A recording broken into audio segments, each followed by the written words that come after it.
মারা গেছেন এমন একজন ব্যক্তি স্বপন কুমার ঘোষ, তার পরিবার নিয়োগপত্র হাতে পেয়ে হতবাক হওয়ার জোগাড়। কারণ যিনি মামলা করেছিলেন এই চাকরির জন্য তিনি তো আর বেঁচে নেই। সেই স্বপন কুমার ঘোষের পরিবার কি বলছেন দেখুন।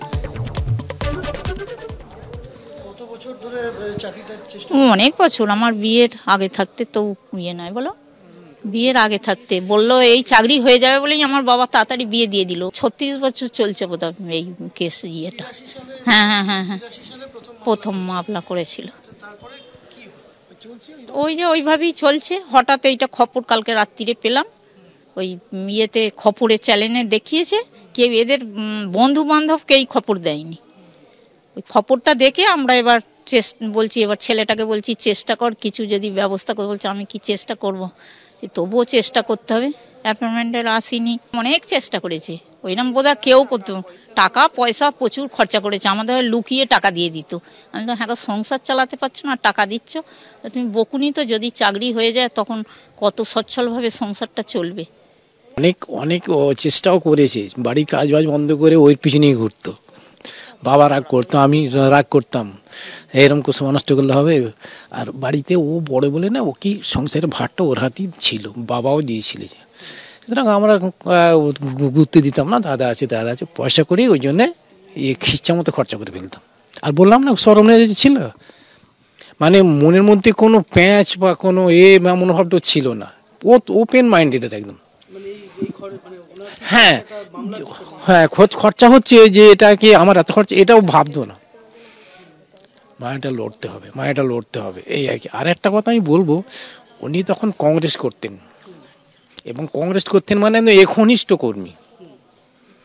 দিন রাত আমি কি রাগ করতাম, বাবা কি রাগ করতাম, শোনাতে পারতাম না। আর সেই জন্যই ওর উপরে একটু অ্যাকশানটা হয়েছে আর কি, বেশি করে।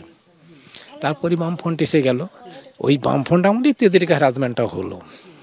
আমি নিষেধ করতাম অনেক, যে কেন সব কী দরকার, আমাদের গরিবের সঙ্গে খেটে খুটে খায়, অত পাটি করে কেন, কিন্তু ওকে শোনাতে পারতাম না।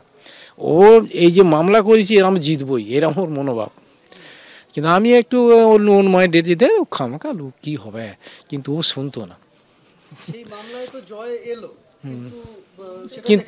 কিন্তু এনজয় করতে পারলো না, তাই তো দেখে যেতে পারলো না। ও দেখো এনজয় কি আর বলবো, কবে রায় হয়েছে আমরা জানি না। কিন্তু 1983 সাল থেকে 2018, 35 বছর মামলা লড়েছেন তিনি তার হকের চাকরি পাওয়ার জন্য।